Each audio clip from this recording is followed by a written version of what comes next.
পশ্চিম মেদিনীপুরের দাসপুরে বিহাল রাস্তায় দুর্ভোগ, চণ্ডীপুরে খানাখন্দে ভরা রাস্তায় নাভিশ্বাস পরিস্থিতি, জমা জল কাদায় জুতো হাতে যাতায়াত।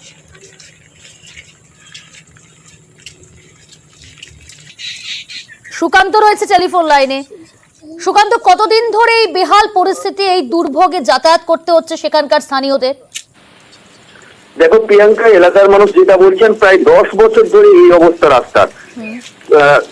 দাসপুর ব্লকে, দাসপুর এক নম্বর ব্লকের নিজ নারাজল গ্রাম পঞ্চায়েতের চণ্ডীপুর গ্রাম, এই চণ্ডীপুর গ্রামে রয়েছে একটি প্রাথমিক স্কুল এবং এই স্কুলের শিক্ষকেরা দেখা যাচ্ছে যে 5 জন শিক্ষক একসাথে রাস্তায় যাচ্ছেন এবং তাদের এক হাতে জুতো রয়েছে, এক হাতে মিড ডে মিলের ব্যাগ রয়েছে, আর তাতে এক হাঁটু কাদা, কোথাও কোথাও আবার এক চাকর কাদা, সেই কাদা পেরিয়ে অর্থাৎ কাদা মারিয়ে স্কুলের পথে শিক্ষকেরা।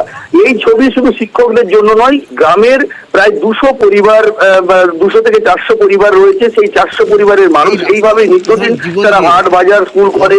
এবং শুধু তাই নয়, যখন কেউ অসুস্থ হয়ে যায় তখন তাদের এই যে মানে করুণ অবস্থা, অর্থাৎ গ্রামে ঢোকার যে বেহাল অবস্থা, তাতে তারা নাকাল হয়ে পড়েন, কারণ তাদের রোগীদেরকে তারা খাটিয়া করে নিয়ে যেতে হয় বলে তারা দাবি করছেন। তাদের দাবি যে দীর্ঘদিন তাদের রাস্তার উপরে কোনো ব্যবস্থা নেওয়া হয়নি, প্রশাসনকে অর্থাৎ এলাকার জনপ্রতিনিধিদেরকে বারবার জানানো হয়েছে, কিন্তু রাস্তার হাল ফেরানো হয়নি। তাদের দাবি ভোট আসলেই প্রতিশ্রুতি আসে এবং প্রতিশ্রুতি ভোটের পরে আবার সেই প্রতিশ্রুতি কিন্তু কেউ কোনো রাজনৈতিক দলই রক্ষা করে না। তারা চাইছেন দ্রুত তাদের এই রাস্তার বেহাল যে দশা, সেই দশা থেকে তাদেরকে উদ্ধার করুক এবং তাদের এই রাস্তার হাল ফিরে আসুক। ধন্যবাদ সুকান্ত। বন্যা এরকম রাস্তাকে, এই রাস্তাকে গাড়ি দিয়ে যে রাস্তার অবস্থা বেহাল করে দিচ্ছে, কিন্তু কোনো মতে রাস্তা বাগানো হচ্ছে না। মানুষ চাইছে যে একটু ভালো রাস্তা হোক, কিন্তু এইসব টাকা পয়সা যাচ্ছে কোথায়? এত সুন্দর, এত তো সব তো টাকা দিচ্ছে, সরকারি টাকা তো দিচ্ছে, তাহলে টাকাটা যাচ্ছে কোথায়? কারো শরীর খারাপ হলে কিভাবে? কারো শরীর খারাপ হলে ও সব সেই বাঁশের মাচায় করে কাঁধে করে নিয়ে পার করতে হয়। এখন এইখান থেকে প্রায় আমাদের 1.5 কিলোমিটার তো হবে, 1.5 কিলোমিটার বেশি হবে। আর পড়ুয়ার আমাদের বাঁধ রাস্তাটা দিয়ে আসে ম্যাক্সিমামটা, এবং এইভাবেই তারাও ভিজতে বা পড়তে কাদা টাদা মেখে প্রতিদিনই যায় না, আর বিকল্প কোনো রাস্তা নেই। হ্যাঁ, যেদিকে হোক আপনাকে আসতে হলে স্কুলে, শুধু আমরা নয়, এই গ্রামের মানুষ, এই এত বড় একটা গ্রাম যেখানে সেখানকার মানুষকে প্রতিনিয়ত এইভাবেই তাদেরকেও যাতায়াত করতে হয়। এখান থেকে হাই স্কুলে ছেলে যায়, তাদেরকেও এইভাবে যেতে হচ্ছে প্রতিদিন প্রায় হাই স্কুলে। আমাদের 27টা সংসদ, তার মধ্যে 5টা কাজ এলো ঢালাই রাস্তা, টেন্ডার ধরে কাজ হয়, প্ল্যান অনুযায়ী কাজ হয়। 2টো রাস্তা ধরা আছে টেন্ডার, এবারে প্ল্যান অনুযায়ী তো কাজ করতে হবে, সিস্টেমে হাঁটতে হবে। যে আজকে বললে আজকে এই রাস্তা, আমাদের 1 বছর হলো আমরা এসেছি এই চেয়ারে, কিন্তু আমাদের আমলে এখনো কাজ আরম্ভই হয়নি। এটা আগের প্রথম কাজ ঠিক করে দিল, সেই কাজগুলো এখনো চলছে। এবার টেন্ডার হচ্ছে, এবার পরে এই ক্ষেত্রে এবার আমাদের কাজ আরম্ভ হবে। অপারেশনের পর চোখে পেটে ব্যথার ওষুধ, অপারেশনের পর চোখে পেটে ব্যথার ওষুধ, চোখের চিকিৎসায় পেটে ব্যথার ওষুধ দেওয়া হলো। হাসপাতাল থেকে ভুল ওষুধ দেওয়ার অভিযোগ, ভুল ওষুধেই সমস্যার ঝাড়গ্রামের বাসিন্দা হাসি দাস।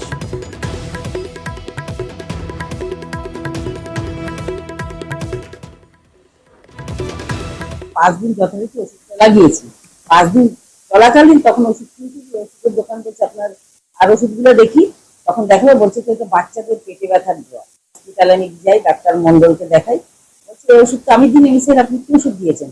এটা তো আমি দিই, আপনার প্রেসক্রিপশনে কি লেখা আছে? বলছে এটা তো লেখেন, আপনি কাউন্টারে যান, কাউন্টারে গিয়ে বলুন। বলে যে সুপারের কাছে, সুপার আমাকে বলেন যে আপনি নোটিশ করুন, 10 তারিখে নোটিশ করুন, কোনো ব্যবস্থা নেয়নি। তারপরে আমি জেলা শাসককেও জানিয়েছি, একই দিনে 10 দিনে 2 জায়গায়, আমি 10 তারিখে 2 জায়গায় জানিয়েছি। রাজু রয়েছে টেলিফোন লাইনে। রাজু, ঝাড়গ্রাম মেডিকেল কলেজ, তাদের কি বক্তব্য? দেখো প্রিয়াঙ্কা, প্রথমে বলবো ঝাড়গ্রাম মেডিকেল কলেজের যে হাসপাতাল কর্তৃপক্ষের যে আধিকারিক রয়েছে তার সাথে আমরা কথা বলেছিলাম। তিনি এই কথা শোনার পরেই তিনি বলেছেন যে আমরা পুরো বিষয়ে তদন্ত করে দেখবো এবং যে ফার্মাসিস্ট এই ওষুধ দিয়েছে সেই ফার্মাসিস্ট কেন এই ওষুধ দিয়েছে তাও তদন্ত করে দেখা হবে। কারণ এই মহিলা হাসপাতালের ডাক্তারকে তার চোখের জন্য তিনি দেখাচ্ছিলেন এবং সেখানেই তার ছানি অপারেশন হয়েছিল এবং ছানি অপারেশন করে ডাক্তার যে প্রেসক্রিপশনে যে ওষুধ লিখে দিয়েছিল সেই ওষুধ না দিয়ে বাচ্চার পেটে ব্যথার ওষুধ দেওয়া হয়েছে, এমনটাই অভিযোগ হয়েছে যে বাচ্চার পেটে ব্যথার যে ওষুধ সেই ওষুধও তার কাছে রয়েছে এবং সেই ভিত্তিতে তিনি হাসপাতাল সুপারকে গিয়ে জানিয়েছিলেন বিষয়টা এবং হাসপাতাল সুপার থেকে লিখিত অভিযোগ করতে। সেই মোতাবেক তিনি লিখিত অভিযোগ করতে যান সেখানে এবং সেখানে গ্রামে প্রথমে শুনতে গেলে তাকে এক সরকারি কর্মী জিজ্ঞাসাবাদ করতে তাকে মানা করেছিলেন, এমনটাও তিনি অভিযোগ করছেন। কিন্তু পরবর্তী ক্ষেত্রে সেই অভিযোগ তিনি জমা দিয়েছেন এবং এই অভিযোগ জমা করার পরেই ইতিমধ্যে হাসপাতাল কর্তৃপক্ষ গোটা বিষয়ে তদন্ত করছেন এবং যে ফার্মাসিস্ট এই ওষুধটি দিয়েছে, কেন সে এই ওষুধ ভুল করে দিয়েছে তা নিয়েও এটা তদন্ত হচ্ছে।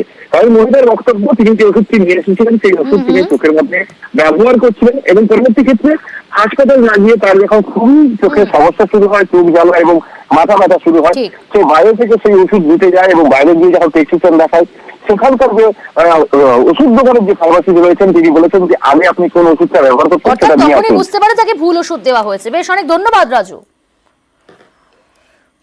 এই ব্যাপারটা তো সেটা ফার্মাসি থেকে দেওয়া হয়নি, হ্যাঁ, তো সেটা দেওয়ার পরে ওনার চোখে আবার ব্যথা হয়, সেটা উনি কমপ্লেন করেছেন।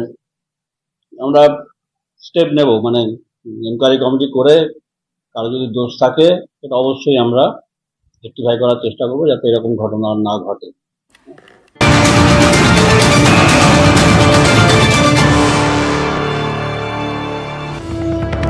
ইডি হানার আশঙ্কা রাহুল গান্ধীর। এক্স হ্যান্ডেলে পোস্ট, মোদী সরকারের কটাক্ষ পোস্টে উল্লেখ করলেন তিনি। 2-in-1 বলে মোদী সরকারকে কটাক্ষ রাহুলের।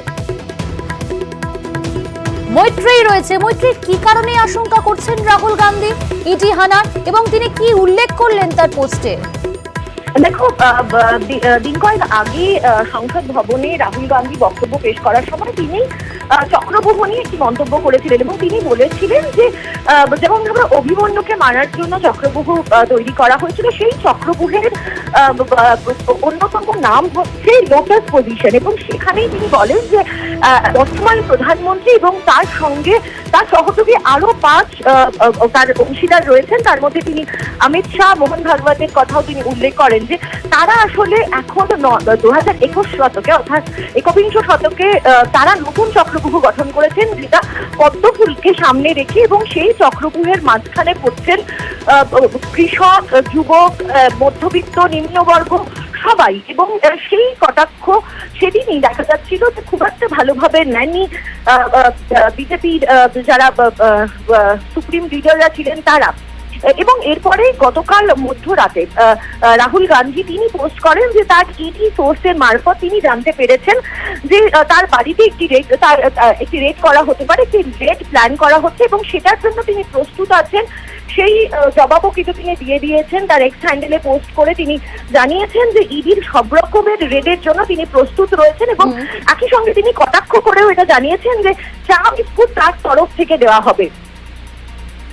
বেশ, ধন্যবাদ মৈত্রেয়ী।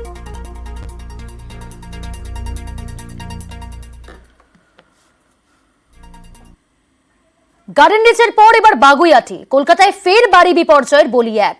টানা বৃষ্টির মধ্যেই রাতে হুড়মুড়িয়ে ধসে পড়ল 3তলা বাড়ির একাংশ। চাপা পড়ে মৃত্যু হয়েছে কিশোরের। 5 ঘন্টা পর ঘটনাস্থলে বিপর্যয় মোকাবিলা বাহিনী। ধস সরিয়ে নাবালককে উদ্ধারে 6 ঘন্টা পার হয়ে যায়। সরব হয়েছেন স্থানীয়রা। মর্মান্তিক এই ঘটনা, মৃত্যু হয়েছে এক কিশোরের। বাগুইআটির ঘটনা। গার্ডেন রিচের পর এবার বাগুইআটি। বিশ্বজিৎ রয়েছে। বিশ্বজিৎ, কিভাবে ঘটলো এই দুর্ঘটনা এবং একই সঙ্গে জানার চেষ্টা করব তোমার কাছ থেকে পরিবার পরিজন তারা কি বলছেন, সেই সময় বাড়িতে কতজন ছিলেন?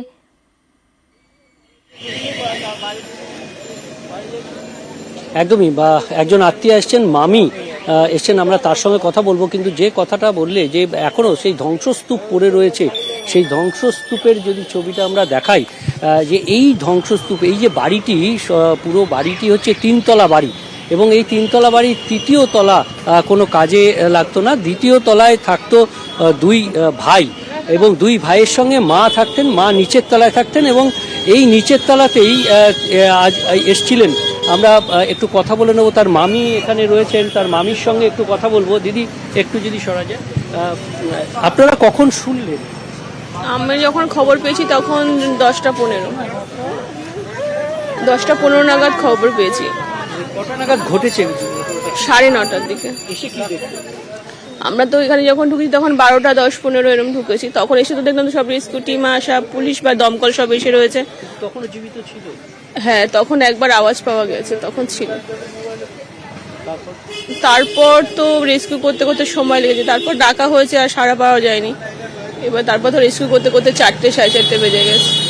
এই যে ঘটনা ঘটলো 9:30, কিন্তু এই যে দুর্ঘটনার পর এতক্ষণ উদ্ধার করতে লাগলো, এই আগে উদ্ধার করলে কি প্রাণটা বাঁচানো যেত? হয়তো একটু তাড়াতাড়ি করলে বা তাড়াতাড়ি সবকিছু হলে হয়তো আজকে বাঁচত। কোথায় ছিল ধ্রুবজ্যোতি? কোথায় ছিল? 3তলা বাড়ি নিচে ছিল, একদম নিচের ঘরে টিভি দেখছিল। ফোন করেও মনে হয় কথা বলেছিল।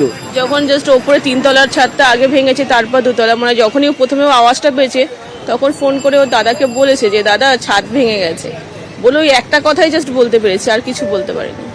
ধ্রুবজ্যোতির কে হন? আমি মামি হয়েছি। এই যে বাড়িটা তৈরি হয়েছে, ওর বাবা কৃষ্ণ মণ্ডল বাড়িটা তৈরি করেছিলেন, সেখানে আমরা দেখছি কোনো লোহার রড নেই। এবার উনি কিভাবে, আমরা তো এখানে ওনার সঙ্গে থাকতাম না, শুনেছিলাম বা আত্মীয় হিসাবে হয়তো বারণও করেছিলাম, কিন্তু এবার ওনার মর্জি, উনি তখন করেছিলেন, এবার আমরা তো সেটা বলতে পারবো না। ঠিক মতো বাড়ি হলে তো এটা হয়তো সেটা আজ এই বিপদটা হতো না। এর আগে কি পুরসভা বা কেউ সতর্ক করেছিল যে? সেটা বলতে পারবো না, আমরা আসলে সেভাবে তো আসা হয় না। সেটা আমরা কোথাও ফাটল ধরেছিল, ওরা কি বাড়ি খুঁজছিলেন? হ্যাঁ, মনে হয় খুঁজে নেই, এইটুকু শুনলাম এসে যে ওনারা কদিন ধরে যেহেতু এত বৃষ্টি হচ্ছে ওই জন্য ভাড়া বা ঘর খুঁজছিলেন। এই যে অনেক কয়েক ঘন্টা, প্রায় 5-7 ঘন্টা পর দুর্ঘটনাস্থল থেকে ওর দেহ অচৈতন্য অবস্থায় পাওয়া গেল। হাসপাতালে কি প্রাণ ছিল?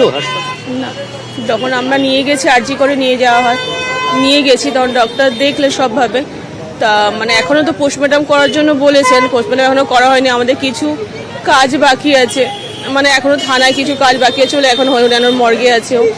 কিন্তু ডক্টরকে জিজ্ঞাসা করলাম তো ডক্টর বললেন যে আন্দাজ মতো 3-3.5 ঘন্টা আগেই এক্সপায়ার হয়ে গেছে। ঘটনার থেকে রিকভারি উদ্ধার কাজ যদি একটু তাড়াতাড়ি হতো তাহলে মনে হয় মর্মান্তিক পেতাম হয়তো ওকে।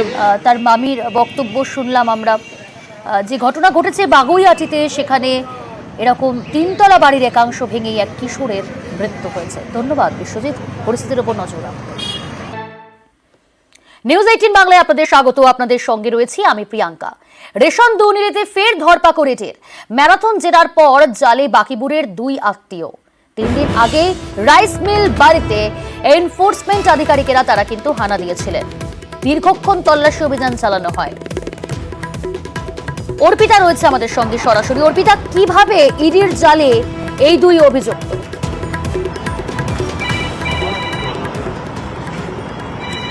দেখো, ইডি সূত্র থেকে খবর যে গতকালকে এই বাকিপুরের 2 এই ঘনিষ্ঠ আত্মীয় আনিসুর রহমান এবং তার দাদা এই আলিফ নূর, এদের দুজনকেই তলব করা হয় এবং দীর্ঘ 11 ঘন্টা জিজ্ঞাসাবাদের পর রাতেই তাদেরকে গ্রেপ্তার করা হয় বলে ইডি সূত্র থেকে খবর।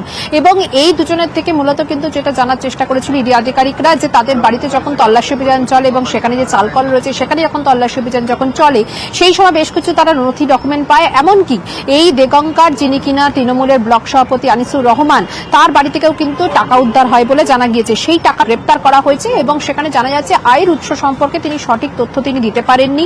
শুধুমাত্র তাই নয়, তাকে যে জিজ্ঞাসাবাদ করা হয়, কারণ রেশন দুর্নীতি মামলায় জ্যোতিপ্রিয় ঘনিষ্ঠ এই বাকিপুর এবং তারই যে 2 সাগরেদ বা তারই যে ঘনিষ্ঠ এই 2 আত্মীয়, তাদের মাধ্যমেও কিন্তু টাকা সাইফুন হতো, অর্থাৎ কালো টাকা সাদা করার যে প্রয়াস, বিভিন্ন জায়গায় যে টাকা খাটানোর যে অভিযোগ এবং টাকা যে হাত ঘুরে যে সেখানে পৌঁছাতো, সেই সম্পর্কিত একাধিক তথ্য জানতে চায় ইডি তদন্তকারী আধিকারিকরা। সেই সময়তে কিন্তু একাধিক বয়ানে অসঙ্গতি থাকায় এই দুজনকে গ্রেপ্তার করা হয়েছে, তাদেরকে মেডিকেলের জন্য নিয়ে যাওয়া হয়েছে এবং আজকে আদালতে পেশ করে ইডির আধিকারিকরা মূলত কিন্তু নিজেদের হেফাজতে চেয়ে তারা জানার চেষ্টা করবে যে এই র্যাকেটে আর কারা কারা জড়িত। কারণ টাকা যেভাবে, কালো টাকা যেভাবে সাদা করার জন্য বিভিন্ন হাত ঘুরে পৌঁছেছে, সেক্ষেত্রে রেশন দুর্নীতি মামলায় জ্যোতিপ্রিয় ঘনিষ্ঠ যারা ছিলেন তার মধ্যে কিন্তু এরা অন্যতম বলে, অর্থাৎ বাকিপুরের এই 2 আত্মীয় অন্যতম ভূমিকা পালন করেছে, এমনটাই ইডির দাবি।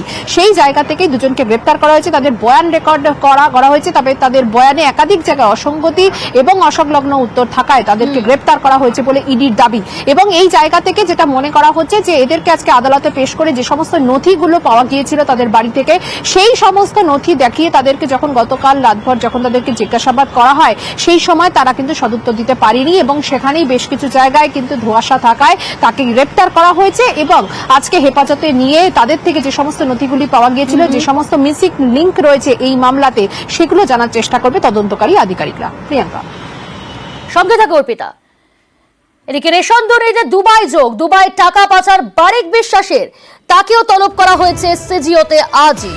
অর্পিতা রয়েছে, আজ কখন তলব করা হলো বারিক বিশ্বাসকে, এবং একই সঙ্গে অর্পিতা জানতে চাইবো যে এখনো পর্যন্ত এই রেশন দুর্নীতি কাজে আর কি কি চাঞ্চল্যকর তথ্য সামনে আসছে, এই সূত্রে কি জানা যাচ্ছে?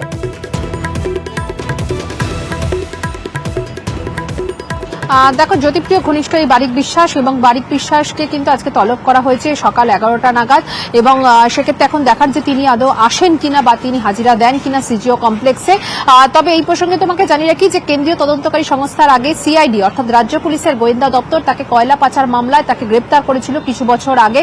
মূলত কিন্তু এয়ারপোর্টের যে নারায়ণপুর যে এলাকা সেখান থেকে তাকে গ্রেপ্তার করা হয়েছিল, কারণ ইসিএল এর যে কয়লা খনি সেখান থেকে যে কয়লা সেখান থেকে কিন্তু পাচার করা হতো বলে অভিযোগ এবং তার একটি স্পঞ্জের কারখানা ছিল, তার আড়ালেও কিন্তু এই ধরনের পাচার চলতো বলে অভিযোগ ছিল। সেক্ষেত্রে সিআইডি কিন্তু তাকে গ্রেপ্তার করেছিল এবং বেশ কিছু বছর থাকার পর সে জামিন পায় এবং আব্দুল বারিক বিশ্বাসকে এবারে কিন্তু একেবারে অন্য একটি মামলায় তাকে তলব করেছে সিজিও কমপ্লেক্সে। এবং এই যে জ্যোতিপ্রিয় যে ঘনিষ্ঠ এই আব্দুল বারিক, তার যে ডিটেলস এবং বেশ কিছু তথ্য এবং বেশ কিছু তাদের হাতে প্রমাণ রয়েছে যা দেখিয়ে তাকে আজকে জিজ্ঞাসাবাদ করার কথা রয়েছে এবং সেক্ষেত্রে তিনি কি উত্তর দেন সেটাই এখন দেখার, কারণ এই ইতিমধ্যে যে দুজনকে গ্রেপ্তার করা হয়েছে সেই চক্রের সঙ্গে এদের কোন রকম কোন লিঙ্ক আপ ছিল কিনা। কারণ আব্দুল বারিক বিশ্বাস এর আগেও যেহেতু সিআইডির হাতে সে গ্রেপ্তার হয়েছিল অন্য একটি মামলা অর্থাৎ কয়লা পাচার মামলায়, সেক্ষেত্রে কোনো তথ্য বা এভিডেন্স বা কি কি রয়েছে সেগুলো কিন্তু খতিয়ে দেখতে চাইছে ইডির আধিকারিকরা। আজকে বলা হয়েছে বারিক বিশ্বাসকে, বারিক বিশ্বাস আদৌ তিনি সিজিও কমপ্লেক্সে আসেন কিনা, যদি আরেকবার প্রশ্নটা করো। বারিক বিশ্বাসকে কি আর কোনো তথ্য নিয়ে আসতে বলা হয়েছে, আজকে কোনো নথি নিয়ে আসতে বলা হয়েছে?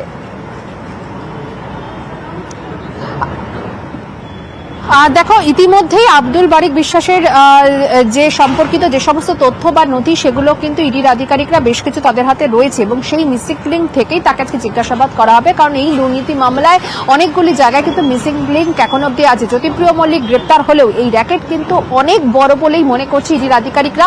আর সেই জায়গা থেকে একদিকে যেমন বাকিপুরের ঘনিষ্ঠ আত্মীয়রা যেমনভাবে গ্রেপ্তার হয়েছে, তেমনি আব্দুল বারিক বিশ্বাসের যে ভূমিকা সেটাও কিন্তু গুরুত্বপূর্ণ, কারণ বিদেশে যে টাকা যেত সেই কালো টাকা সাদা হতো কিভাবে, কোথায় কোথায় কাদের মাধ্যমে হাত ঘুরে এই সাইফুন হতো, সেই সম্পর্কিত তথ্য চাইছে ইডির আধিকারিকরা। তার কারণ যে তার যে সোর্স অফ ইনকাম তার সাথে কিন্তু একটা বিস্তর ফারাক রয়েছে বলে ইডির আধিকারিকরা মনে করছে। সে কারণে তাকে ক্ল্যারিফিকেশন এবং তার সঙ্গে এই যে বিভিন্ন মাধ্যমে যে টাকা সাইফুন হয়েছে সেই সম্পর্কিত তথ্য জানতে চাইছে ইডির আধিকারিকরা, সেই কারণেই মূলত আজকে তলব করা হয়েছে। ধন্যবাদ প্রিয়াঙ্কা। গার্ডেন রিচের পর এবার বাগুইআটি, কলকাতায় ফের বাড়ি বিপর্যয়ের বলি এক। টানা বৃষ্টির মধ্যেই রাতে হুড়মুড়িয়ে ধসে পড়ল 3তলা বাড়ির একাংশ, চাপা পড়ে মৃত্যু হয়েছে কিশোরের। 5 ঘন্টা পর ঘটনাস্থলে বিপর্যয় মোকাবিলা বাহিনী, ধস সরিয়ে নাবালককে উদ্ধারে 6 ঘন্টা পার হয়ে যায়। সরব হয়েছেন স্থানীয়রা। মর্মান্তিক এই ঘটনা, মৃত্যু হয়েছে এক কিশোরের। বাগুইআটির ঘটনা, গার্ডেন রিচের পর এবার বাগুইআটি। বিশ্বজিৎ রয়েছে। বিশ্বজিৎ, কিভাবে ঘটলো এই দুর্ঘটনা এবং একই সঙ্গে জানার চেষ্টা করব তোমার কাছ থেকে পরিবার পরিজন তারা কি বলছেন, সেই সময় বাড়িতে কতজন ছিলেন?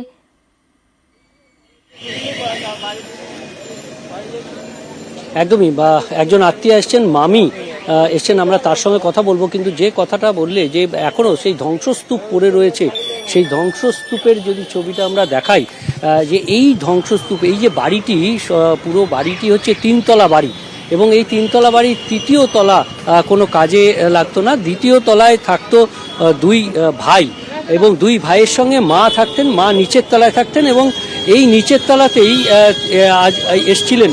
আমরা একটু কথা বলে নেবো, তার মামি এখানে রয়েছেন, তার মামির সঙ্গে একটু কথা বলবো। দিদি, একটু যদি সরা যায়, আপনারা কখন শুনলেন? আমি যখন খবর পেয়েছি তখন 10টা 15 নাগাদ খবর পেয়েছি। কটা নাগাদ ঘটেছে? 9:30টার দিকে। এসে কি দেখতে? আমরা তো এখানে যখন ঢুকেছি তখন 12টা 10-15 এরকম ঢুকেছি, তখন এসে তো দেখলাম তো সব রেস্কিউ টিম আসা, পুলিশ বা দমকল সব এসে রয়েছে। তখনও জীবিত ছিল? হ্যাঁ, তখন একবার আওয়াজ পাওয়া গেছে, তখন ছিল। তারপর তো রেস্কিউ করতে করতে সময় লেগেছে, তারপর ডাকা হয়েছে আর সাড়া পাওয়া যায়নি। এবার তারপর তো রেস্কিউ করতে করতে 4টে 4:30 বেজে গেছে। এই যে মানে ঘটনা ঘটলো 9:30, কিন্তু এই যে দুর্ঘটনার পর এতক্ষণ মানে উদ্ধার করতে লাগলো, মানে এই আগে উদ্ধার করলে কি প্রাণটা বাঁচানো যেত? হয়তো একটু তাড়াতাড়ি করলে বা তাড়াতাড়ি সবকিছু হলে হয়তো আজকে বাঁচত। কোথায় ছিল মানে ধ্রুবজ্যোতি, কোথায় ছিল? 3তলা বাড়ি নিচে ছিল, একদম নিচের ঘরে টিভি দেখছিল। ফোন করেও মনে হয় কথা বলেছিল। যখন জাস্ট ওপরে 3তলার ছাদটা আগে ভেঙেছে, তারপর 2তলা, মানে যখনই প্রথমে আওয়াজটা পেয়েছে তখন ফোন করে ওর দাদাকে বলেছে যে দাদা ছাদ ভেঙে গেছে বলে, ওই একটা কথাই জাস্ট বলতে পেরেছে, আর কিছু বলতে পারেনি। আপনি ধ্রুবজ্যোতির কে হন? আমি মামি হয়েছি। এই যে বাড়িটা তৈরি হয়েছে, ওর বাবা কৃষ্ণ মণ্ডল বাড়িটা তৈরি করেছিলেন, সেখানে আমরা দেখছি কোনো লোহার রড নেই। এবার উনি কিভাবে জানেন? আমরা তো এখানে ওনার সঙ্গে থাকতাম না, শুনেছিলাম বা আত্মীয় হিসাবে হয়তো বারণও করেছিলাম, কিন্তু এবার ওনার মর্জি, উনি তখন করেছিলেন, এবার আমরা তো সেটা বলতে পারবো না। ঠিক মতো বাড়ি হলে তো এটা হয়তো সেটা আজ এই বিপদটা হতো না। এর আগে কি পুরসভা বা কেউ সতর্ক করেছিল যে সেটা বলতে পারবো না, আমরা আসলে সেভাবে তো আসা হয় না। সেটা আমরা কোথাও ফাটল ধরেছিল, ওরা কি বাড়ি খুঁজছিলেন? হ্যাঁ, মনে হয় খুঁজে নেই, এইটুকু শুনলাম এসে যে ওনারা কদিন ধরে যেহেতু এত বৃষ্টি হচ্ছে ওই জন্য মানে ভাড়া বা ঘর খুঁজছিলেন। এই যে মানে অনেক কয়েক ঘন্টা, প্রায় 5-7 ঘন্টা পর দুর্ঘটনাস্থল থেকে ওর দেহ অচৈতন্য অবস্থায় পাওয়া গেল। হাসপাতালে কি মানে প্রাণ ছিল? না, যখন আমরা নিয়ে গেছি, আরজি করে নিয়ে যাওয়া হয়, নিয়ে গেছি তখন ডক্টর দেখলে সবভাবে, তা মানে এখনো তো পোস্টমর্টম করার জন্য বলেছেন, পোস্টমর্টম এখনো করা হয়নি, আমাদের কিছু কাজ বাকি আছে, মানে এখনো থানায় কিছু কাজ বাকি আছে বলে এখন হরিয়ানার মর্গে আছে। কিন্তু ডক্টরকে জিজ্ঞাসা করলাম তো ডক্টর বললেন যে আন্দাজ মতো 3-3.5 ঘন্টা আগেই এক্সপায়ার হয়ে গেছে। ঘটনার থেকে রিকভারি মানে উদ্ধার কাজ যদি একটু তাড়াতাড়ি হতো তাহলে অত্যন্ত মর্মান্তিক পেতাম হয়তো ওকে। তার মামির বক্তব্য শুনলাম আমরা। যে ঘটনা ঘটেছে বাগুইআটিতে, সেখানে এরকম 3তলা বাড়ির একাংশ ভেঙেই এক কিশোরের মৃত্যু হয়েছে। ধন্যবাদ বিশ্বজিৎ, পরিস্থিতির উপর নজর রাখুন।